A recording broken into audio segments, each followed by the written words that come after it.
రాయలసీమలోని ఆ నియోజకవర్గం తెలుగు తమ్ముళ్ల మధ్య అంతర్గత కుమ్ములాటలు పతాక స్థాయికి చేరుకున్నాయి. మాజీ ఎమ్మెల్యే సీనియర్ నాయకుడు శంకర్ యాదవ్ వర్గానికి, ప్రస్తుత ఇన్ఛార్జ్ జయచంద్రారెడ్డి వర్గానికి మధ్య నెలకొన్న విభేదాలు పార్టీ శ్రేణుల్లో తీవ్ర అసంతృప్తికి దారితీశాయి.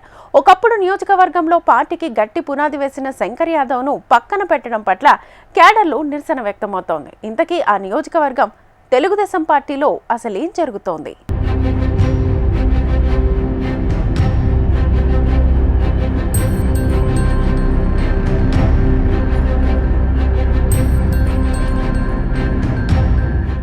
అన్నమయ్య జిల్లా తంబళ్లపల్లి నియోజకవర్గం రాజకీయంగా ఎప్పుడూ వేడి రగిలిస్తూనే ఉంటుంది.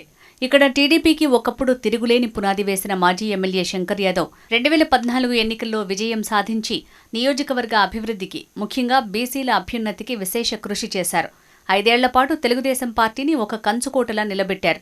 ఆ తర్వాత అధికారంలోకి వచ్చిన వైసీపీ ప్రభుత్వంలో పరిస్థితులకు ఎదురొడ్డి నిలబడిన నాయకుడిగా ఆయనకు పేరుంది.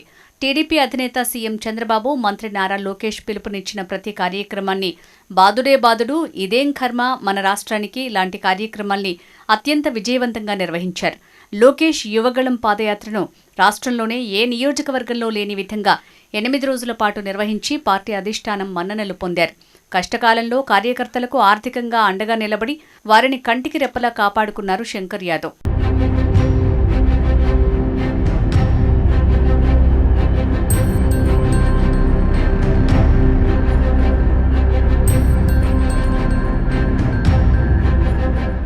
అయితే 2024 ఎన్నికల్లో కంబళ్లపల్లి టీడీపీ టికెట్ అనూహ్యంగా జయచంద్రారెడ్డికి కేటాయించడంపై శంకర్ యాదవ్ వర్గీయుల్లో అప్పుడే అసంతృప్తి మొదలైంది. అయినప్పటికీ పార్టీ గెలుపు కోసం అంతా కలిసి పనిచేశారు. కానీ ఎన్నికల్లో జయచంద్రారెడ్డి ఓటమి పాలవటం, ఆ తర్వాత ఆయన వ్యవహార శైలిపై పార్టీలో ఇప్పుడు కొత్త చిచ్చు రేగుతోంది. కూటమి ప్రభుత్వం అధికారంలోకి వచ్చిన తంబలపల్లిలో టీడీపీ కార్యకర్తలకు న్యాయం జరగటం లేదన్న ఆవేదన పార్టీ శ్రేణుల్లో బలంగా వినిపిస్తోంది.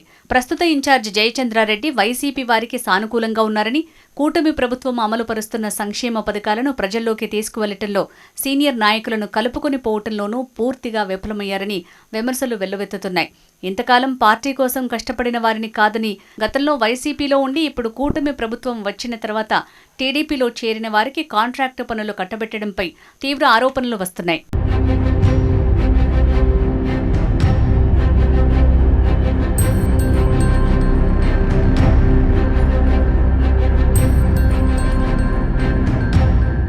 మంత్రి నారా లోకేష్ పుట్టినరోజు సందర్భంగా ఏర్పాటు చేసిన బ్యానర్లను ధ్వంసం చేయటం, పార్టీలో ఇరు వర్గాల మధ్య గొడవలు జరుగుతున్నా జయచంద్రారెడ్డి స్పందించకపోవడంపై పలు అనుమానాలు వ్యక్తమవుతున్నాయి. ఇదే అంతర్గత పోరుకు నిదర్శనంగా మారింది. ఈ గొడవల్లో గాయపడిన టీడీపీ నాయకులు నటరాజ్ నాయక్, సాగర్ కుమార్లను శంకర్ యాదవ్ స్వయంగా పరామర్శించడం తంబళ్లపల్లిలో ఇప్పుడు అందరి దృష్టిని ఆకర్షిస్తోంది. టీడీపీకి చెడ్డ పేరు తెచ్చేలా ఎవరూ ప్రవర్తించొద్దని, సోషల్ మీడియాలో పోస్టులు పెట్టే విషయంలో జాగ్రత్తగా ఉండాలని, పార్టీ అంతర్గత విషయాలను పార్టీలోనే పరిష్కరించుకోవాలని సూచించారు.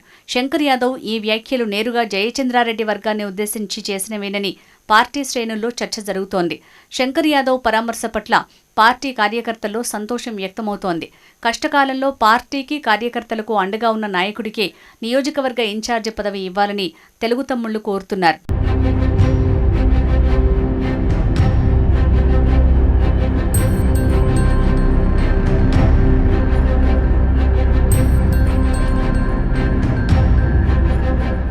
ప్రస్తుతం రాష్ట్రంలో 11 నియోజకవర్గాల ఇన్ఛార్జీలను మార్చే యోచనలో టీడీపీ అధినాయకత్వం ఉన్నట్లు సమాచారం.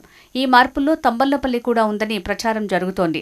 శంకర్ యాదవ్కు ముఖ్యమంత్రి చంద్రబాబు, మంత్రి లోకేష్, పార్టీ అధ్యక్షుడు పల్లా శ్రీనివాసరావు వంటి ప్రముఖులతో మంచి సంబంధాలు ఉండటంతో మళ్లీ తంబళ్లపల్లి బాధ్యతలను ఆయనకే అప్పగిస్తారన్న ఆశాభావం పార్టీ కార్యకర్తల్లో వ్యక్తమవుతోంది. తంబళ్లపల్లిలో మళ్లీ శంకర్ యాదవ్ వైభవం మొదలవుతుందా, లేదా ప్రస్తుత పరిస్థితులే కొనసాగుతాయా అన్నది కాలమే నిర్ణయించాలి. ఈ అంతర్గత పోరుపై అధిష్టానం ఎటువంటి నిర్ణయం తీసుకుంటుందో వేచి చూడాలి. తెలుగుదేశం పార్టీ భవిష్యత్తు కోసం అధినాయకత్వం ఎలాంటి చర్యలు తీసుకుంటుందో చూడాలి.